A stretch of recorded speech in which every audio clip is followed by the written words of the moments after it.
Bonjour Moïse Novillon. Bonjour Carole Olaye, bonjour Henri Yobodet, bonjour à nos fidèles téléspectateurs et auditeurs de Diaspora FM. Bonjour Henri Yobodet. Bonjour ma chère Carole, bonjour mon cher Moïse. Très bon mois de carême à vous et à toute l'équipe également et à nos auditeurs. Merci, oui, je jeûne, pourquoi pas. Non, c'est bon. Mais notre jeûne est différent un peu du jeûne musulman. On n'a pas besoin d'en parler. C'est moi Ramadan. Comme on peut jeûner au même titre que les musulmans, ne Bien pas sûr. du tout manger. Justement, À vous le oui. choix. Cela dépend de comment chacun veut élever son niveau spirituel. Alors, c'est parti pour la deuxième rubrique de ce numéro de Matin d'Éden. Premier sujet à débattre sur ce plateau. Nous restons collés à l'actualité. Il s'agit des propos du professeur Olo à propos des 36 ans de la Conférence nationale des forces vives de la nation. L'acquis majeur de ces assises reste, selon l'homme, là, je me perds un peu dans mes prises de notes ici.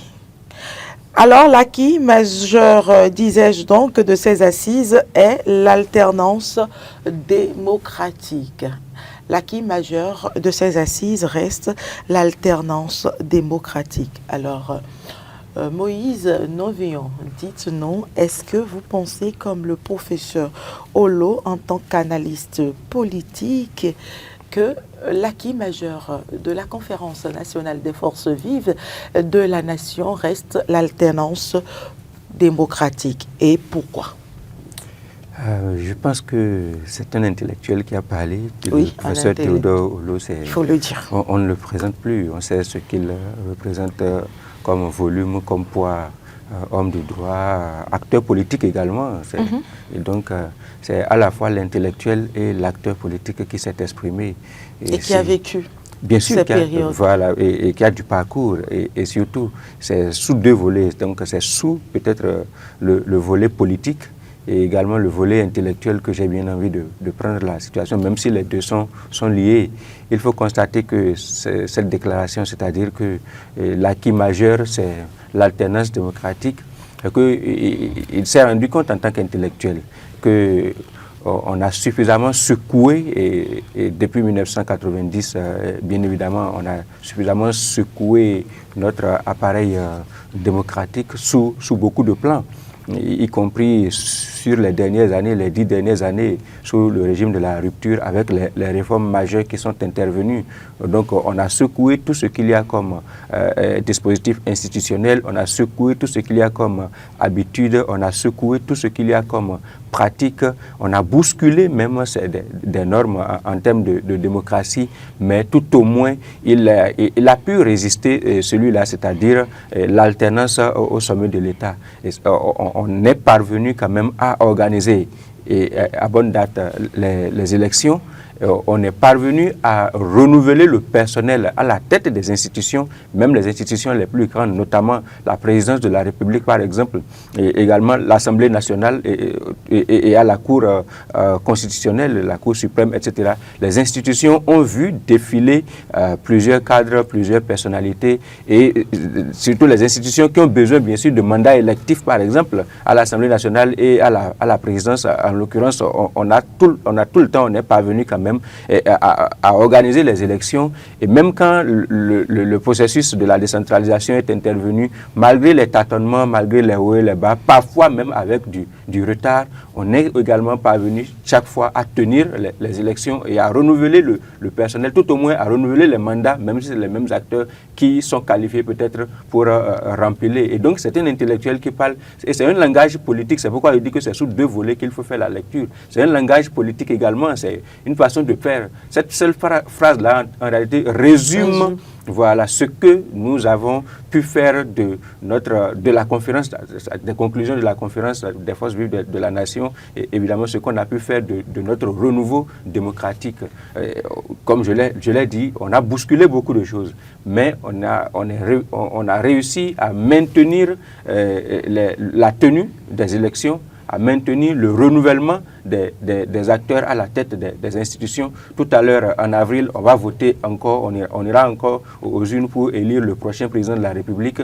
Et un certain Patrice Talon, par exemple, qui a fait, le président Patrice Talon, hein, quand je dis un certain, c'est une façon de m'exprimer, le président Patrice Talon, qui vient de faire 10 ans, ne remplit plus, par exemple. Vous voyez, dans d'autres contextes, sous d'autres cieux, les gens ont tenté de copier le modèle de la conférence nationale chez nous et sans pour autant parvenir à réussir cela. C'est-à-dire qu'ils auraient déjà tout chamboulé, tout bousculé et une seule et même personne, par exemple, peut continuer de diriger. Vous voyez, non? Et donc nous, on est quand même parvenus chaque fois à tenir les élections, malgré que tout ne soit pas parfait, malgré qu'il y ait des remous, malgré qu'il y ait des retouches, bien sûr, qu'il y ait des améliorations à apporter. On est quand même resté fidèle à cet esprit-là de la conférence des forces vives de la nation. Et donc, je pense que c'est la raison pour laquelle l'intellectuel, bien sûr, et l'homme politique également, sur les bords, il tire sa conclusion. Henri Yambonné, pourquoi l'alternance démocratique est-elle considérée comme l'acquis majeur des assises de la conférence nationale des forces vives de la nation, selon le professeur Théodore Olo? Mais il faut faire un retour en arrière d'abord pour aller chercher les causes qui ont conduit donc à la conférence nationale. Et vous comprendrez que ce qu'il a dit là est vrai, parce que c'est le président Kérékou, paix à son âme, qu'on salue donc ici avec déférence, après plusieurs années à la tête du pays et avec la crise économique dans laquelle le pays donc s'est retrouvé, a conduit donc à cette révolution pacifique. Et il faut dire que quand les uns les autres, les délégués qui se sont retrouvés donc à cette conférence nationale des forces vives de la nation, dans les causes, il fallait donc quand même changer l'équipe qui était là pour propulser donc le pays dans une nouvelle, dans un nouvel élan, dans une nouvelle dynamique. Et donc les causes étaient aussi que il y a la caporalisation du pouvoir, et il fallait changer. Et donc en voulant changer, on est passé donc de parti de régime militaire marxiste au multipartisme. Et dans les grandes conclusions et dans les résolutions et dans les recommandations, il fallait quand même qu'on passe donc à l'alternance démocratique avec limitation de mandat. Et donc, ce qui a conduit à ce qu'aujourd'hui, on est à ce niveau-là. Et depuis 1990 jusqu'à 2026, vous savez, tous les grands penseurs, tous ceux qui ont assisté à cette conférence ont compris qu'il fallait quand même accepter cette recommandation-là qui est de limiter donc le mandat. Et donc, si le professeur Théodore Olo arrive à dire que l'acquis majeur, c'est vrai qu'il y a d'autres acquis, mais l'acquis majeur aujourd'hui, c'est l'alternance démocratique, je pense qu'il a pleinement raison. Encore qu'il a participé donc aux travaux et connaît un peu le sens qu'on donnait donc à cette alternance démocratique. J'ai parlé de révolution pacifique ailleurs, ça n'a pas été comme ça. Tout le monde attendait qu'il y ait un basculement lors de la conférence nationale des forces vives, mais heureusement, Kérékou a su accepter les conclusions. Et si vous regardez encore les vidéos, il ne nous demandez pas de démissionner, mais on peut accepter donc les conclusions, les grandes conclusions de cette conférence-là. Donc il était conscient lui-même qu'il fallait changer quelque chose. Et dans les grandes conclusions, il a accepté que le président Soglo soit le Premier ministre. Et le peu de temps qu'il a eu à faire avec on a compris qu'il y a eu un changement et un modèle économique qui a été imposé, et ça a fait sortir donc le pays de la crise. Et donc l'alternance démocratique est véritablement l'acquis majeur, puisque jusqu'à aujourd'hui, on continue toujours, bien sûr, d'utiliser donc cette alternance-là depuis le soir donc, de la conférence nationale des forces vives de la nation. Alors Moïse Novignon, Henri a commencé par en parler. Doit-on réduire les acquis de ces assises de la conférence nationale à la seule alternance politique au Bénin? Non, non, non, non. Et surtout, vous les enseignez très bien en chutant avec, bien sûr, les la propos fin, de, les propos voilà. de Henri. Il a bien précisé et je le salue pour cette façon d'analyser et de détailler les choses. Il vous répond. Et donc, vous comprenez, il a dit que le professeur, c'est pourquoi également on disait que c'était un intellectuel qui a parlé, il a parlé d'acquis majeur. Il n'y a pas que, évidemment, l'alternance au sommet de l'État, le renouvellement du personnel politique, forcément, qui soit l'unique acquis. Mais l'acquis majeur, c'est que ça au moins est resté inamovible, si on peut le dire ainsi. Voilà, donc on a secoué certaines choses, il y a des habitudes qu'on a bousculées, même par rapport à la paix, par exemple. La paix aussi, c'est l'un des acquis de notre processus de renouveau démocratique depuis 1990. Il faut le dire. C'est vrai que tout n'a pas été calme, comme Stéphane Akinohosu, je le salue en passant. Je pense que c'était avec vous que nous étions ici en discussion le mardi dernier, où il voulait que les acteurs politiques soient en parfaite symbiose tout le temps, qu'ils puissent s'embrasser tous les matins et rire et parler d'une seule et même voix. Et on lui faisait observer que ce n'était pas possible dans un contexte de plusieurs quand même personnes qui viennent de différentes familles, de différentes communautés, etc. et qui ont des différents intérêts à défendre, et voilà, et de différentes éducations aussi. Donc les perceptions ne sont pas forcément les mêmes tout le temps, même à l'intérieur d'une même formation politique. Et donc notre vivre ensemble a parfois été mise à rude épreuve. Et ce n'est pas... Et je salue un fidèle téléspectateur, je profite pour le saluer, c'est lui qui a attiré particulièrement mon attention sur le fait, c'est-à-dire M. Jérôme Adjinda, c'est un pépé à moi, qui a attiré notre attention sur le fait que, oui, on a beaucoup parlé de 2019 comme un moment où il y a eu de vives tensions, 2019-2021, où il y a eu de vives tensions dans notre pays autour des questions électorales. Mais que même en 1990 et en 1991 également, dans le processus d'installation de la première mandature à la tête des institutions, que ce soit la présidence ou bien l'Assemblée nationale, entre autres, qu'il y a eu évidemment des situations de ce genre-là où des gens ont dû sortir parfois même de l'anière. Et même j'ai pu entendre des témoignages jusqu'à ce que le père de l'indépendance de la République, le président Hubert Maga, serait sorti ce jour-là dans certains contextes pour essayer d'apaiser, pour demander aux gens de rester calmes, de ne pas... C'est-à-dire que dans les diatribes, là, les querelles politiques, là, certains s'en prenaient à d'autres ethnies, etc. Et il aurait été bousculé jusqu'à rudoyer pratiquement à une gare routière dans le temps. Et donc vous voyez, à travers les époques, à travers les périodes, à travers les moments, notre vivre ensemble a semblé prendre de coups. Mais le génie béninois est toujours parvenu en réalité à revenir à l'essentiel. Et même ce qui s'est passé le 7 décembre dernier, c'est une forme de mise également à rude épreuve, non seulement du processus démocratique en général, mais de la cohésion également, et même l'alternance dont on est en train de parler comme acquis majeur maintenant, là, aurait pu être remise en cause à partir de cette situation. Mais le génie béninois est toujours parvenu à surpasser les clivages, les querelles personnelles, les enjeux, les intérêts égoïstes, et à mettre bien sûr au devant et à faire prévaloir les intérêts de toute la nation, l'intérêt supérieur de la nation. Et donc je pense qu'en termes d'acquis, on a également, en dehors de la cohésion et de la paix, qu'on parvient quand même à préserver convenablement jusqu'ici, on a également la maturité de nos institutions et la maturité de nos populations en matière électorale et en matière politique, bien évidemment. Vous voyez la classe avec laquelle maintenant les acteurs politiques réclament.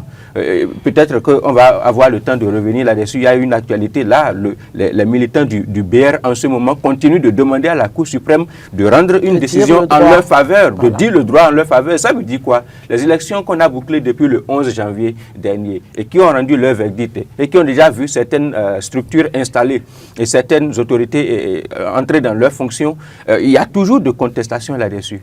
Mais on n'a pas l'impression que les gens sont frustrés par rapport à cela et que les contentieux sont devant les institutions officielles, les institutions qualifiées pour dire le droit en cette matière. Les gens n'ont pas emprunté d'autres chemins pour réclamer le droit. Ils sont devant la Cour suprême, institution qualifiée en fonction de notre architecture législative pour pouvoir dire le droit en matière de contentieux électoral. Et ça également, c'est une question de maturité et il faut pouvoir reconnaître et saluer et cela également. Donc, il y a beaucoup d'acquis pour dire la vérité. Ça ne veut pas dire que tout est parfait, ça ne veut pas dire que tout est rose. Et je pense que dans toutes les sociétés du monde, tout n'a jamais été parfait, mais qu'on préserve l'essentiel et on avance. Alors, Henri Yambodé, l'existence des élections régulières ou l'organisation des élections régulières au Bénin suffit-elle à garantir une démocratie consolidée? Démocratie consolidée. Au-delà des propos du professeur Oloa. D'abord, demandons-nous qu'est-ce qui consolide donc la démocratie. Excusez. Il y a la liberté donc d'expression qui est un acquis de la conférence des forces vives de la nation et ça consolide la démocratie. D'accord.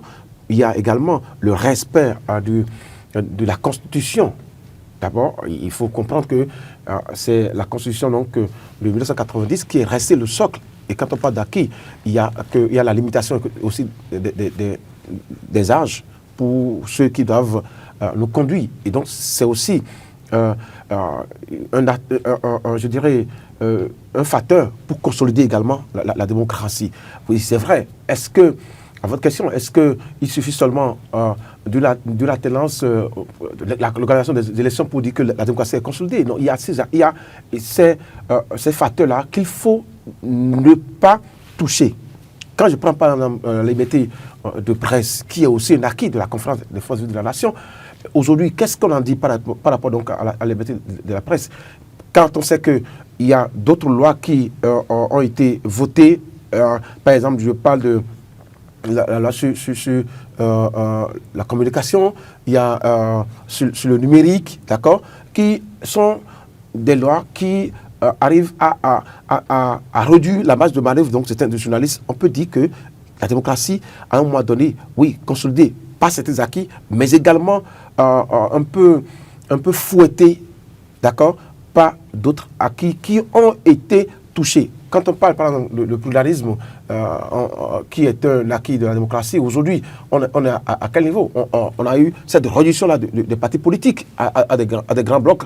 Par exemple, on était à 200 partis politiques, plus de 200 partis politiques. Je suis d'accord qu'il faut réduire ça à de grands blocs. Mais aujourd'hui, les gens estiment que cet acquis-là, qui est l'une des recommandations, le pluralisme qui est un acquis de la conférence, n'est pas respecté aujourd'hui parce qu'on a réduit le nombre de partis politiques. Et en ce temps, vous avez écouté Robert Dossou qui disait que non, dans les communautés, il ne faut pas contraindre les gens à aller rester ensemble. Il faut laisser donc eux-mêmes choisir leur recrutement. Donc, c'est ça également les critiques qu'on porte sur un certain nombre d'acquis qui sont aujourd'hui touchés ou bien vus d'une autre manière.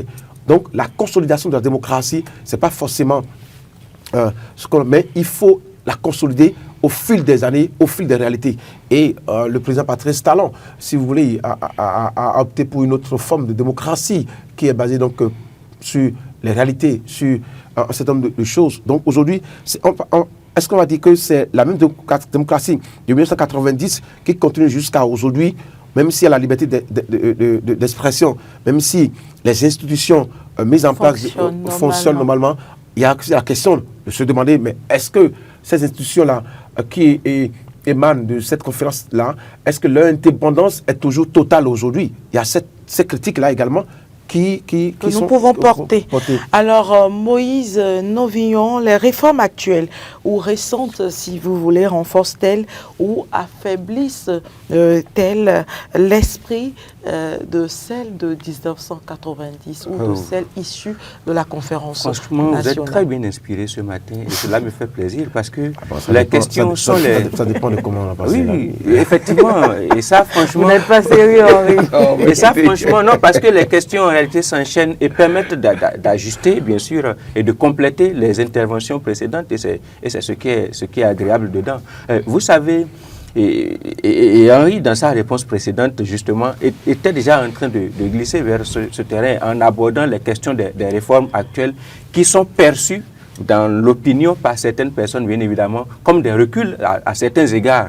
Mais à vrai dire, si on pose véritablement un autre regard sur la chose, et à titre personnel, mon analyse, c'est que, au contraire, c'est de progrès que nous sommes on est en train de faire avancer notre démocratie. Et je peux me justifier, je ne suis pas en train de faire de la langue de bois et je ne suis pas en train de faire de la complaisance en le disant également. Vous savez, notre démocratie a autorisé, en 1990, on a autorisé le pluralisme. On a pratiqué le pluralisme sur sa base la plus naturelle possible. C'est-à-dire, on a dit on veut faire du pluralisme, j'y arrive, oui. Et on a laissé les acteurs faire dans du pluralisme effectivement dans la réalité. Le résultat est là. À un moment donné, il faut quand même poser le diagnostic et tirer les conclusions. Le résultat est là. Vous avez vu ce que les acteurs en ont fait. Ils ont fait de tout ce qu'on a appelé liberté, ils ont transformé ça en libertinage.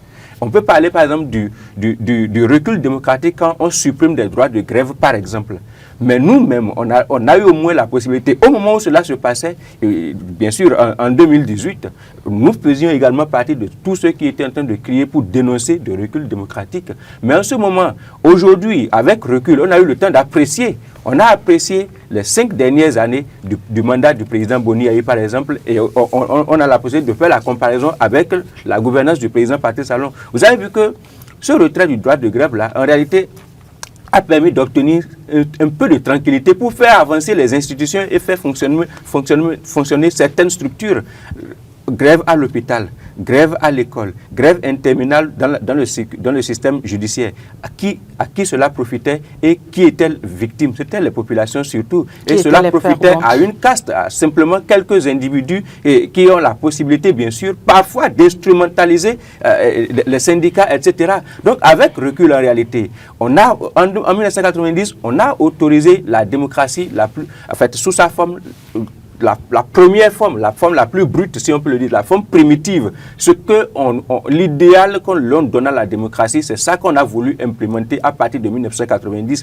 Et les acteurs, il faut les saluer, ils ont eu surtout les premiers acteurs, le président Soglo, le président Kérékou, le président Yahi Boni, et surtout tous les cadres également à la tête des autres institutions, ils ont effectivement travaillé dans ce sens. On pense encore à Madame Elisabeth Poyon, qui a dirigé la Cour constitutionnelle pour la première dame d'ailleurs à la tête de l'institution. Il faut saluer la carrière de les maîtres Robert Dessous. Il faut saluer ce qu'ils ont fait comme effort. Mais il faut saluer également le président Patrice Talon qui, en bon leader, a eu le temps d'observer comment on a mis à rude épreuve, voilà, comment on a fonctionné et qui a dit il faut qu'on ait le courage de faire des réformes. Et au moment où il a commencé par faire ces réformes-là, au moment où il s'est engagé, nous avons été nombreux, moi également y compris, à ne pas voir le bien fondé de certains des choix.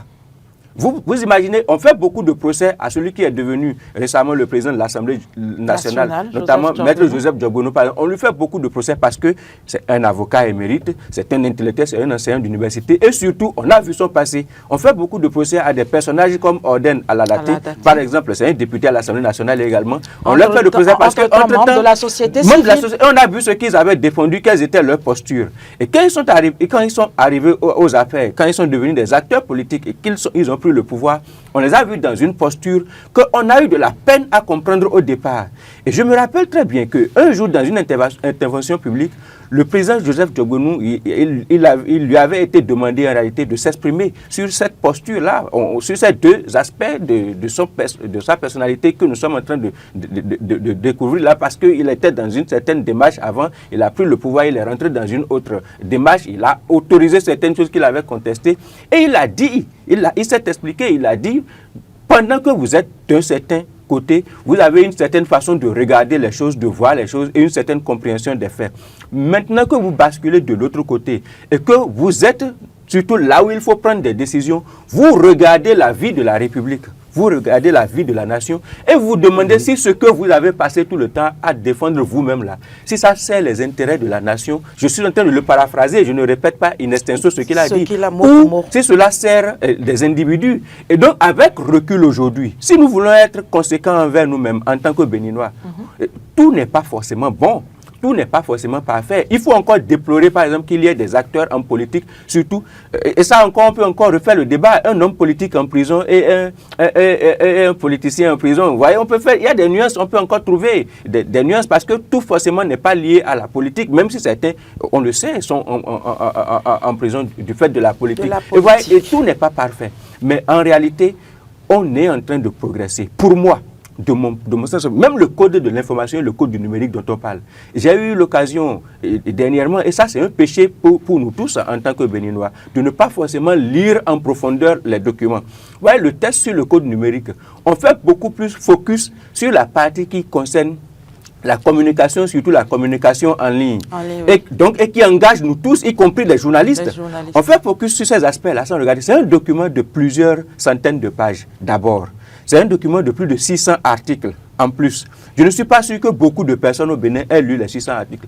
En exploitant le document récemment pour un travail sur lequel j'étais sollicité, je me suis rendu compte qu'en réalité, le code du numérique s'est rattrapé par rapport à une évidence qui nous a rattrapé et accepté la tautologie. C'est-à-dire quoi? Au moment où on prenait des lois dans nos pays, et ce n'est pas seulement au Bénin que le problème se pose, au moment où on prenait des lois dans nos pays, il n'y avait pas Internet, il n'y avait pas les réseaux sociaux, et il n'y avait pas certains comportements qui sont apparus sur les réseaux sociaux. Et nous savons très bien qu'il y a beaucoup de déviances qui sont apparues sur les réseaux sociaux. Et donc, et même par rapport aux droits d'auteur, les dispositions législatives, les dispositions légales qui existaient jusque-là concernaient les pratiques sans Internet. Aujourd'hui, si vous prenez votre téléphone portable, vous filmez la première de couverture d'un livre et que vous basculez sur les réseaux, vous pouvez aller en prison pour ça. Les gens ne le savent pas. Vous pouvez aller en prison pour ça parce que si le document est protégé par le droit d'auteur et que vous faites cela, vous êtes en train d'empiéter sur le droit de quelqu'un d'autre. Et donc, on fait beaucoup focus sur les aspects qui concernent la communication et les informations parce qu'il y a une corporation, quand même une importante corporation comme le journalisme qui est engagée par la communication et l'information. La diffamation, et voilà. Surtout et donc, sur les réseaux sociaux. On reste sur cet aspect-là sans regarder les autres. Tout ce qu'il y a comme disposition légale, tous les compartiments de notre société, de notre vie, qui ont été pris en compte. Même le code pénal a son prolongement dans le code du numérique. Parce qu'il y a des dispositions du code pénal qui n'avaient pas considéré la réalité de l'Internet et des réseaux sociaux. Et donc, les gens n'ont qu'à prendre les documents pour voir. Tous les techniciens, même les personnes qui ouvrent des kiosques pour vendre du matériel informatique, il y a du prolongement par rapport à l'exercice de leurs fonctions dans le code du numérique. En fait, le travail qui a été fait dans le code du numérique, c'est un travail de très haute facture. Je me demande si c'est véritablement les techniciens de l'Assemblée nationale. Je pense que c'est beaucoup plus de praticiens qui ont travaillé sur ce document-là. Alors, donc, en réalité, on est en train de progresser. Moi, je persiste et je signe qu'avec recul aujourd'hui, il y a beaucoup de choses qu'on a pris comme des problèmes, surtout comme du recul démocratique, mais en réalité, c'est le regard que nous avons posé sur ces évidences-là par rapport aux habitudes que nous avions et qui n'étaient pas forcément de bonnes habitudes. Alors, Henri Niambodé, il a assez développé de long en large. Ma question est la suivante. Le modèle béninois issu de la conférence nationale est-il toujours une référence en Afrique? Toujours une référence.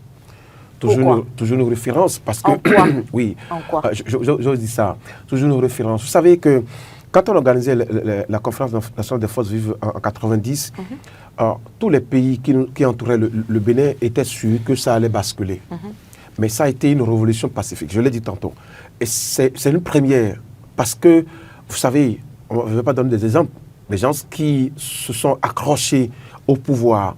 Mais le président Kérékou, le président Kérékou, lors de la conférence, a dit, je le cite, c'est pas mot pour mot, il dit la conférence est souveraine. D'accord? Donc, toutes les décisions qui sont issues de cette conférence-là s'imposent à tout le monde. Donc, sans exception. C'est-à-dire que la conférence est souveraine, c'est-à-dire qu'elle est supérieure même aux institutions, même à lui, s'impose à lui. D'accord? Et donc, pour les uns et les autres, c'est inacceptable qu'un président en exercice ait organisé une conférence et que on lui dit, les lois, on lui dit, voici ce que tu dois faire. Et il a accepté. C'est une référence d'abord. D'accord? Et ce qui est sorti après, la démocratie a été pour les uns les autres, pour les autres pays africains, un modèle sur lequel ils ont eu à travailler. Surtout la Constitution qui est restée le socle et qui a limité, même si en son temps, il faut le dire, on n'était pas aussi âgé que ça, mais il faut le dire, la Constitution a été taillée sur mesure par rapport à certaines personnes. Et pourtant, les gens ont accepté. Donc, il y a aussi le fait que il y a une réconciliation, est-ce que je vais dire nationale? La conférence a permis une réconciliation nationale. Et quand vous observez un peu les facteurs, les segments d'intervention, vous allez comprendre que à un moment donné, ça peut exploser. J'ai écouté hier encore Condé qui disait que si nous vous remettons la pêche et que vous ne savez pas l'utiliser à midi, je vous reprends la pêche, je vous assomme avec ça. Vous savez, à un moment donné, il y avait eu une tension. Donc, les gens s'attendaient à ce que ça explose à la fin. Mais, à la fin, que les cours qui devraient être soutenus par d'autres personnes, parce qu'il y a plusieurs camps dans le délégué, qui dit la conférence est souveraine, donc supérieure aux institutions, a fait taire toutes les tensions. Et donc, le calme est revenu. Ce qui a fait que la démocratie, le Bénin, d'abord, le Bénin est resté un pays aux yeux des autres, un pays modèle. Et très souvent, quand il y a une crise, quand on est dans des tensions politiques, on dit, excusez, le Bénin a une âme. Le génie béninois va parler et nous allons trouver le bon chemin. Parce qu'on se refait toujours à ce qui s'est passé donc, lors de la conférence nationale des forces de l'Union où on s'attendait tout au moins à ce que ça explose. Adrien Mbedi, qui était en exil, qui est revenu et qui a participé à la conférence et qui était pressenti pour occuper des postes et qui a dit non, dans Koubadjemide. C'est que tout le monde avait fait taire ses égos pour faire évoluer le pays. Pour promouvoir la paix. La paix. Et donc, il y a un fait qui est là, il y a une âme qui est là et qui fait que depuis 90, c'est resté un modèle pour les uns et les autres. Alors, plusieurs pays ont copié, ont essayé d'organiser également cette conférence, ce genre d'assises dans leur pays face aux difficultés diverses qu'ils traversaient sur plusieurs plans, je vais dire tout simplement. Quelle analyse comparative pourrait-on faire avec la réalité du Bénin? Il faut partir d'abord des causes. Qu'est-ce qui a conduit donc à la conférence nationale des forces de la nation? Il y a les tensions politiques. Les tensions sociales aussi. Aussi, d'accord. Il n'y avait pas eu de salaire, les gens n'arrivaient pas à manger, donc il fallait s'asseoir et nous comprendre sur comment désormais diriger le pays. Mais il y a eu quelque chose qui est primordial. Il y a le consensus. Si les autres pays qui ont tenté de copier le Bénin et qui n'ont pas pu arriver à faire comme le Bénin, il y a quelque part il y a un manque de consensus. Parce que sur les faits donnés, j'ai dit tout à l'heure que là où les gens ont leur intérêt, ils ont privilégié l'intérêt général, d'accord, au détriment de leur intérêt. Oui. Il y a ça d'abord. Et si dans les autres pays, ils n'ont pas cette culture-là, ils ne peuvent pas arriver à avoir de bons résultats après l'organisation des assises. Il y a également la réconciliation. Quand on parle de réconciliation, c'est que Moïse me fait des choses, donc je suis là et j'ai une dent contre lui, mais malgré tout ce qu'on dit là, bon, on dit ok, puisque nous avons un objectif commun, oublions le passé, faisons taire nos égos. Et donc, il n'y a que il faut avoir le consensus, il faut arriver donc à retrouver le consensus, il faut arriver à accepter la réconciliation, il faut arriver à accepter que les décisions qui sortent de ces assises-là soient des décisions qui s'imposent à tout le monde. Donc, les décisions sont souveraines. Donc, s'ils n'ont pas pu le faire, c'est parce qu'il y a quelque part, ils n'ont pas compris qu'il faut le consensus, il faut la réconciliation, il faut que les décisions soient souveraines. La même question pour vous. Ah oui, et tout ce que Henri a dit, c'est tellement bien dit, c'est tellement juste. Mais j'ajoute également qu'il ne faut pas oublier que les Béninois sont... Je ne sais pas ce qui s'est passé, surtout pendant la colonisation. Je n'étais pas du tout né, je suis d'ailleurs né de la dernière pluie, comme on dit. Mais sérieusement, je ne sais pas ce qui s'est passé. Les Béninois sont quand même des intellectuels dans l'âme. Et vous savez, être intellectuel, ce n'est pas forcément être badé du diplôme du blanc, c'est la capacité d'user surtout de sa jugeote, de sa capacité de réfléchir, d'utiliser la raison surtout. Les Béninois ont cela, les Béninois sont véritablement... et celui qui a dit que je pense que le Dahomey, le prêtre Mounier, je pense qu'il disait que le Dahomey est le quartier latin de l'Afrique. Et que c'est cet intellectualisme qui, quand même, est entaché de mesquinerie, bien sûr, de méchanceté, qui ne favorise pas peut-être le développement. Sinon, en réalité, tout est réuni dans le pays. Et évidemment, c'est peut-être ce que je vais compléter. Les Béninois savent réfléchir. Il faut avoir le courage de le dire. Et c'est la raison pour laquelle, sur chaque détail, nous parlons beaucoup. C'est la raison pour laquelle nous avons toujours envie qu'on aille s'asseoir pour discuter, pour dialoguer. Mais tout le consensus dont on parle là, c'est parce que beaucoup de gens ont des choses à dire. Contrairement à d'autres, je ne cite pas expressément de pays, mais pour ceux qui ont déjà eu l'habitude de pratiquer d'autres pays, ne serait-ce que pendant quelques séjours de quelques jours, vous aurez pu observer clairement ce que je suis en train de dire là. Quand un problème se pose dans la société béninoise, même le dernier citoyen est préoccupé. Surtout les faits qui arrivent sur le terrain politique. C'est rare. Ces dernières années, on a entendu parler un peu, c'est-à-dire, on a entendu, parfois c'est entre eux, on entend des expressions comme ça, c'est entre eux, etc. Mais jusqu'ici, les Béninois se sont beaucoup intéressés à la politique et tous les Béninois ont quelque chose à dire par rapport à une idée nouvelle qui arrive. S'il y a une réforme à faire, s'il y a une action à mener, les Béninois ont toujours quelque chose à dire. Et ça, ce n'est pas mauvais en soi, ce n'est pas que c'est mauvais. Sauf que cela nous a retardé. Et évidemment, les aspects de mesquinerie et autres. Vous voyez, si vous faites très attention, vous allez voir que le président Patrice Talon travaille sur ce comportement également. Et on ne l'a pas compris quand il disait que les partis politiques peuvent faire accord de gouvernance, que vous vous réclamiez de la mouvance ou bien de l'opposition, vous pouvez faire accord de gouvernance et que si on finit de prendre le pouvoir, on va s'entendre pour gérer. Et même si on finit de prendre le pouvoir et que vous ne voulez plus vous entendre avec nous, vous pouvez encore prendre vos postures. On a interprété ça à tort et à travers. Mais en réalité, c'est pour corriger un mal quand même qui s'est enraciné en nous. C'est-à-dire qu'il y a un peu de sournoiserie également dans la façon dont l'intellectuel béninois se comporte. Généralement, il fait le débat avec lucidité, mais pour tirer une conclusion personnelle.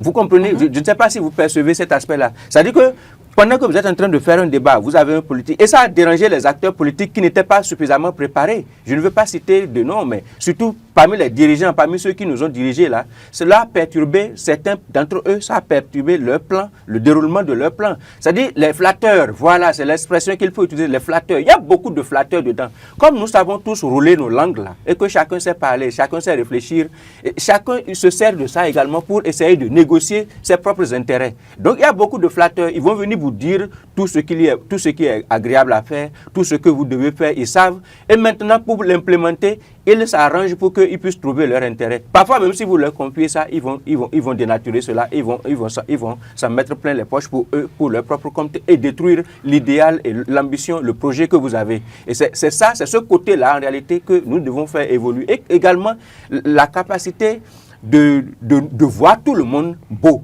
d'abord, avant de voir les individus. Et on travaille sur ça également, c'est-à-dire le narratif.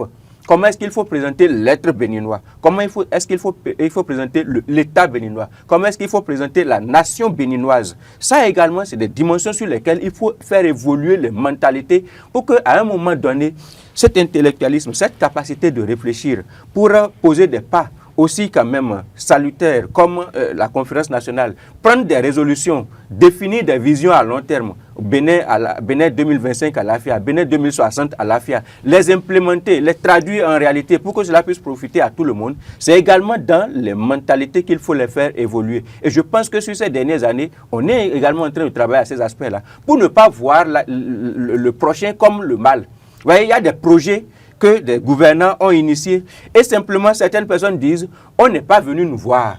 Comme on n'est pas venu nous voir, on ne peut pas implémenter le projet. C'est arrivé dans notre société, nous nous en souvenons très bien. Je me rappelle comme si c'était hier de 2020, au moment d'installer les conseils communaux à Parakou. Vous vous souvenez très bien de ce qui s'était passé. C'était le parti Force Cody pour un Bénin émergent qui devrait contrôler la mairie et prendre le pouvoir, je pense, prendre la mairie des mains d'un acteur, Charles Toko du BR, dans le temps. Vous vous souvenez, il y a une militante de la FCBE qui a voté contre sa formation politique au moment d'élire le maire. Et l'argument qu'elle avait avancé à la fin, quand nous, journalistes qui étions là, l'argument c'est qu'on n'est pas venu discuter avec elle. C'est-à-dire qu'elle ne se sentait pas considérée. Concernée. Oui, ça c'est l'ego qui s'exprime en ce moment-là. Sinon, tu appartiens quand même à un groupe, tu appartiens à un ensemble. Vous avez combattu pour prendre le pouvoir. Et donc, en réalité, il n'y a plus à venir négocier quelque chose avec quelqu'un en aparté. C'est juste une manière de rendre un coup. Voilà, donc c'était juste une manière. Et ces gens de coups-là, on en a trop rendu au détriment même des populations, de l'intérêt général. Et donc, c'est peut-être sur ces aspects-là que nous devons évoluer. Et c'est la raison pour laquelle il faut reconsidérer les actes. Vous avez commencé par aborder ma dernière question que je vais quand même poser parce que je vais l'adresser directement à Henri Yamboder sur ce plateau. Comment préserver l'acquis de l'alternance démocratique si nous revenons aux propos du professeur Olo dans un contexte politique en pleine mutation, il faut le dire. La mutation ne doit pas nous écarter de l'alternance démocratique. Non, la mutation ne doit pas nous écarter des fondamentaux de notre démocratie. Et l'un des fondamentaux, c'est l'alternance démocratique. Et donc, il faut la veille citoyenne. Il faut des gens, des éveilleurs de conscience. Il faut des gens, des historiens de temps moderne, des historiens, des gens qui ont encore la capacité de dire non, là où vous allez, là, c'est pas bon. Parce que si dans d'autres pays, ils n'ont pas eu le courage, ils continuent donc de se verser dans... comment dire, de continuer toujours à être toujours le seul président jusqu'à après 40 ans, 50 ans, c'est parce qu'il y a des gens qui n'ont pas cette capacité de dire. Et nous, aujourd'hui, nous sommes d'une génération où on peut interpeller le grand. Là, oui, quand il s'est agi de poser la question à partir de ça pour dire est-ce que vous partez en 2026 ou vous allez rester? Il y a eu plusieurs voix qui se sont levées pour lui poser la question. Parce qu'on se dit, ce que tu fais là... C'était pas clair, sa décision. Donc, oui, du coup, donc, on voudrait comprendre. Oui, et lui-même a compris que le Béninois est respectueux des thèses de la République. Et il a dit, le Béninois est jaloux de sa démocratie. De sa démocratie. Et donc, il faut des voix qui s'éveillent. Il faut la veille citoyenne pour toujours amener nos dirigeants à dire, attention, là où vous allez là, ce n'est pas possible. D'accord? J'écoutais un soudeur l'autre fois qui dit après 7 ans, tout le reste là, il aura nomination. J'ai dit, pourquoi il aura nomination? Il dit, non, que les autres là, ils ne vont pas aller aux élections. J'ai dit, non, mon frère, c'est pas ça. C'est pas ça. En 2033, si celui qui sera élu ne sait pas faire, il sera renversé. Même s'il est plein dans le pouvoir, il sera renversé parce que les populations auront le temps de dire ce que tu fais là, ce n'est pas ce que nous voulons de toi. De juger, oui. Voilà. De juger les actions. Ouais. Alors, en fait, même question pour vous très rapidement. Oui, je précise, quand il dit sera renversé, c'est-à-dire sera désavoué dans les urnes. Oui. Vous avez vu récemment, il y a des maires qui n'ont pas pu remplir. Tout à fait. Et pourtant, il y a des maires qui ont connu de promotion, il y a des maires non seulement qui ont pu se faire élire, mais il y a des maires qui sont allés à l'Assemblée nationale en plus. Et donc, en fait, les populations béninoises ne sont pas dupes. Et c'est ce que on disait tout à l'heure, les populations béninoises savent observer. Et donc, je pense que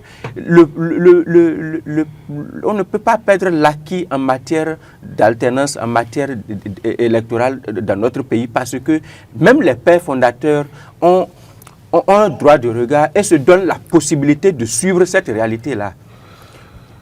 Un jour, même si le débat continue de se faire, moi, depuis le départ, quelqu'un m'a dit la dernière fois qu'on finira par te prendre chargé à la communication du Sénat. Je dis, si ça arrive, j'accepte. Ce n'est pas que je suis en train de demander. Parce que moi, je défends le Sénat. Et je vais continuer par défendre le Sénat. Je continue de penser que le Sénat, tel qu'il est imaginé, et tel qu'il est conçu en ce moment-là, va nous permettre de préserver ce que nous sommes en train de dire là, en termes d'acquis, les progrès que nous avons pu réaliser récemment. Et pourquoi je le dis? Parce qu'à l'intérieur du Sénat, c'est d'abord les pionniers, c'est d'abord les aînés, c'est d'abord les anciens qui ont déjà été à un certain niveau de responsabilité et de gestion dans le pays, qui sont là. Ce n'est pas comme si c'est une catégorie de personnes isolées, c'est des gens que nous connaissons.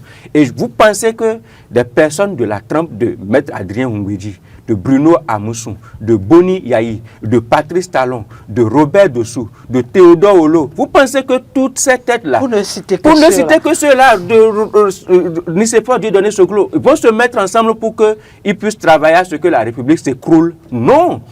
Parce que on a éprouvé. Vous voyez, il est arrivé que sur les 20 dernières années, nous avons débattu, journalistes, citoyens, acteurs, intellectuels ou pas, on a concentré les énergies du débat public sur 2 de nos enfants, sur 2 de nos acteurs, Boni Yahi et Patrice Talon.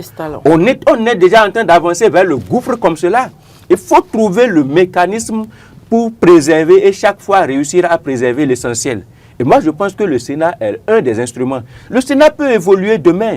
C'est-à-dire qu'on peut ne pas être 100% d'accord avec aujourd'hui, mais on peut trouver les moyens de faire évoluer cette façon, cette réflexion qui a permis d'instituer une telle structure aujourd'hui pour notre pays. Et je pense que si on commence pas, on fait évoluer les institutions de cette façon-là, si on fait confiance à nos aînés, si on fait confiance à nos dirigeants, ceux à qui on a déjà quand même remis une certaine confiance à un moment donné de notre vie publique, si on continue de leur faire confiance, je pense que le génie béninois va encore inspirer. Vous voyez beaucoup d'institutions, beaucoup de pays qui défilent chez nous en ce moment pour aller prendre conseil, peut-être à la Sénat, peut-être dans d'autres institutions, peut-être à la Cour constitutionnelle, etc.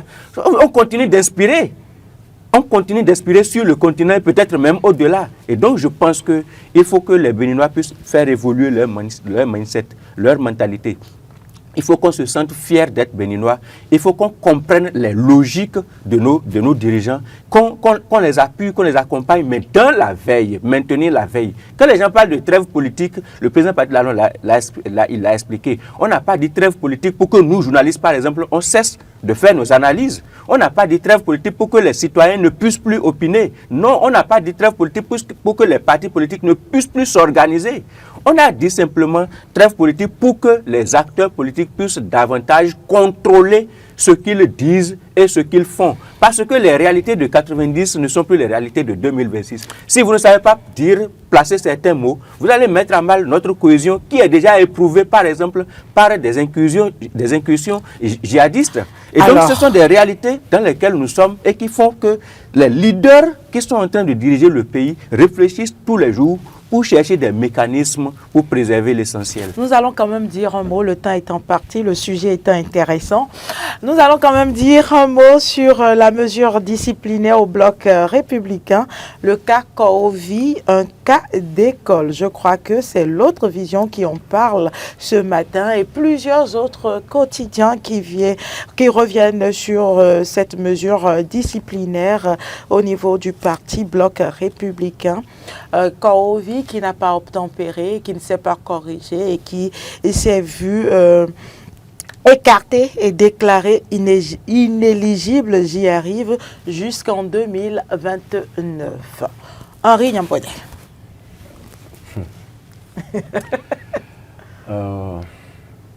Quelques mots, très rapidement. Hier, quand j'ai lu la décision, je me suis dit que le bloc républicain, oui, a tapé fort. Je suis d'accord. D'accord, en s'assonant de cette manière-là. Est-ce que c'était nécessaire? Voilà.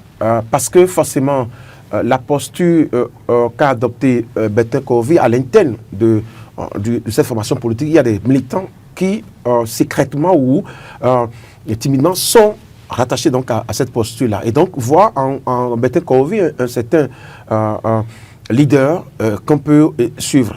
Et donc, en le sanctionnant de cette manière-là, c'est qu'on crée forcément des frustrations. On envoie un message, non seulement ça, mais on crée une frustration à l'interne. Et ceux qui qui sont rattachés donc à Korovi, ils vont se dire, écoutez, si c'est comme ça, alors là, pourquoi ne pas aller s'accrocher donc au gars. Donc, il y a une frustration à l'interne qu'on crée carrément en sanctionnant de cette manière, cette décision-là.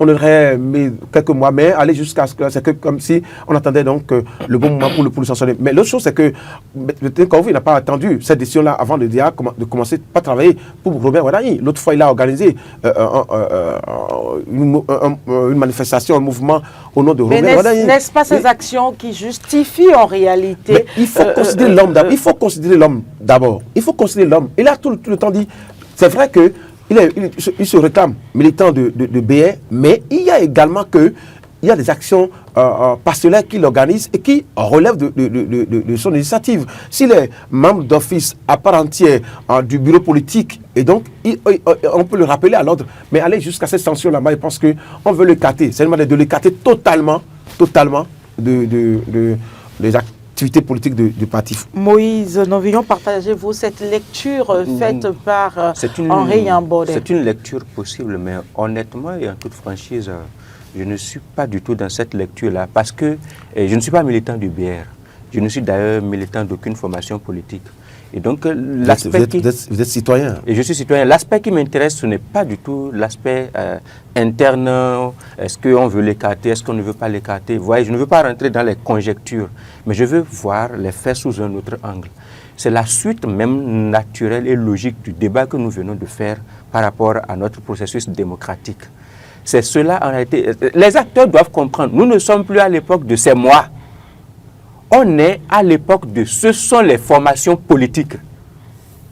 Je ne sais pas si vous êtes en train de comprendre ça. Ce n'est plus. C'est-à-dire que Bertin Kovi, il faut qu'on fasse peut-être un petit rappel. La première notification de sanction par rapport à Bertin Kovi, c'était une suspension à titre conservatoire qui était intervenue le 4 février, si mes souvenirs sont bons.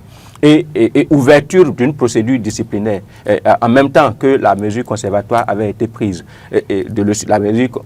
la mesure de suspension conservatoire avait été prise. Et pourquoi est-ce qu'on a suspendu à titre conservatoire et maintenant pourquoi est-ce que les mesures disciplinaires sont arrivées avec un peu plus de corsage, si je peux le dire comme ça, un peu plus corsé comme cela vis-à-vis de ce militant du bloc républicain et qui n'est pas n'importe quel militant. Il fait partie bien sûr des cadres du parti, il est conseiller du président du parti et du président Abdoulaye Biotchane. Et donc, la note de service qui est intervenue le 7 février, donc c'est juste que l'information n'est pas rapidement arrivée dans le domaine public et dans les mains des médias pour qu'on commence pas à en parler maintenant, sinon c'est depuis le 7 février que la note numéro 26-059 a été prise à l'encontre bien sûr du militant du BR qui est Bertin Kovi. On l'a suspendu, évidemment, et il est déclaré inéligible jusqu'en 2019, soit pour 3 ans.